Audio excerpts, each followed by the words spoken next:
खाने की लालसा में कई राजनीतिक पार्टियां ग्रामीण क्षेत्र में मूलभूत सुविधा उपलब्ध कराने के लिए भोली भाली ग्रामीण जनता को लुभावने वादे कर उन पर खरा नहीं उतर रही, जिस वजह से अब ग्रामीण क्षेत्र के लोगों को नेताओं के वादा खिलाफ एक करने पर आंदोलन करना पड़ रहा है। पिछले 10 वर्षों से जिला मुख्यालय के कुछ दूरी पर सोनई मांझी गांव में एक विकट समस्या देखने को मिल रही है, जहां नेशनल हाईवे 67 निकलने के बाद और टोल टैक्स वसूलने के दौरान भी सड़कें पूरी तरह टूटी हुई पड़ी हैं। ग्रामीण क्षेत्र की सड़कें यह बयान कर रही हैं कि शायद राजनीतिक लोग इस गांव की सूद लेना भूल गए। ग्रामीणों का आरोप है कि अब तक सती का सड़क के वजह से 4 की मौत हो चुकी है, तो बारिश के दिनों में सड़कों पर पूरी तरह पानी भर जाता है, जिस वजह से छोटे वाहन चालक इस पानी में अपने वाहन के साथ बह जाते हैं। तो दूसरी ओर गांव में सड़कों के साथ नालियों की भी समस्या बनी हुई है, जिसका निस्तारण आज दिन तक नहीं हुआ। यह समस्या को लेकर ग्रामीणों ने सांसद को कई बार अपनी समस्या बताई, मुख्यमंत्री महोदय तक अपनी समस्या अवगत कराई, लेकिन आज दिन तक ग्रामीणों की समस्या का निस्तारण नहीं हो पाया। अब ग्रामीणों का सब्र का फल टूट गया है। उनका कहना है कि अब अपने स्तर पर ही आंदोलन कर अपनी समस्या का निस्तारण करेंगे। यदि ऐसे ही हालात ग्रामीण क्षेत्र में जिला मुख्यालय के कुछ दूरी पर देखने को मिल सकते हैं, तो दूर दराज ग्रामीण क्षेत्र की स्थिति दयनीय होगी।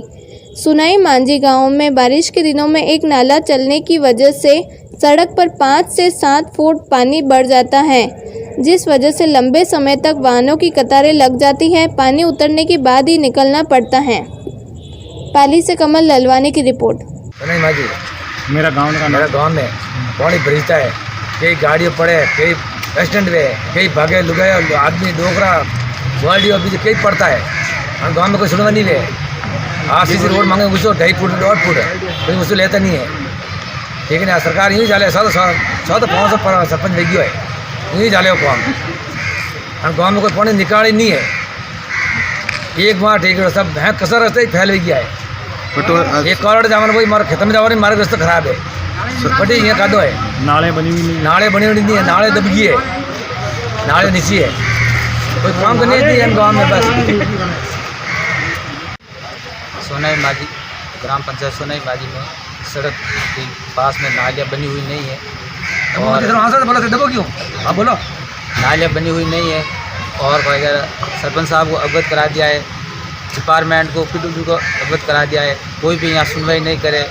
हर बारिश में 30 से 40 गाड़ियाँ यहाँ ख़राब होती है, कई के टायर फट जाते हैं, कई पैर टूट गए, कई आदमियों का हाथ टूट गए, लोग मर भी गए हैं, तो भी प्रशासन कोई यहाँ की कार्रवाई नहीं करता है।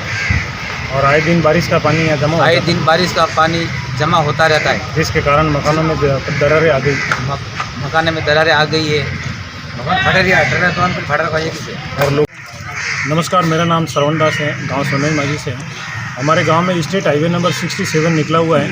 लगभग 10 सालों से इस रोड का ट्रांसपोर्टेशन चालू है, लेकिन इस गांव में बाईपास बना हुआ नहीं होने के कारण आए दिन इस रोड पर हादसे हो रहे हैं, और इसमें लगभग 3-4 लोगों की मौत हो चुकी है। और नालियाँ बनी हुई नहीं होने के कारण बारिश का पानी यहाँ पे जमा हो जाता है, जिसमें ट्रांसपोर्टेशन डिस्टर्ब हो रहा है।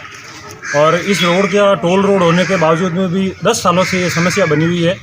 इस समस्या के बारे में हमने सांसद महोदय को ज्ञापन दे दिया, कलेक्टर महोदय को ज्ञापन दिया हुआ है, विधायक को दिया हुआ है, हमने मुख्यमंत्री लेवल तक इस मुद्दे को पहुँचाए हैं, लेकिन फिर भी समस्या जस की तस बनी हुई है। लगभग 10-12 सालों से सरकार इस पर रेवेन्यू कलेक्ट कर रही है, लेकिन हमारा कई बार ज्ञापन देने के बावजूद में भी अभी तक कोई ठोस कार्रवाई नहीं होने के कारण ग्रामीणों को में रोष व्याप्त है। और ग्रामीणों का कहना है कि अब अगर कार्रवाई नहीं हुई तो हम लोग CM लेवल तक ये वापस जाएंगे, और नहीं तो ये रोड जाम कर देंगे, जिसकी समस्त जिम्मेदारी प्रशासन की होगी अगर उसमें कुछ हो गया तो। रोज की गाड़ियाँ और आए दिन यहाँ पे गाड़ियों वालों के टायर टूट रहे हैं, क्योंकि पानी भर जाता है, जिसके कारण उनको ये मालूम नहीं पड़ता है कि भाई इस तरफ चले या इस तरफ चले। जल भराव हो जाता है 4-4, 5-5 फीट तक, जिसके कारण ये समस्या बनी हुई है। और नालियाँ है जो बंद हो गई है, जिसके कारण 2-2, 3-3 घंटे तक ट्रांसपोर्टेशन डिस्टर्ब रहता है।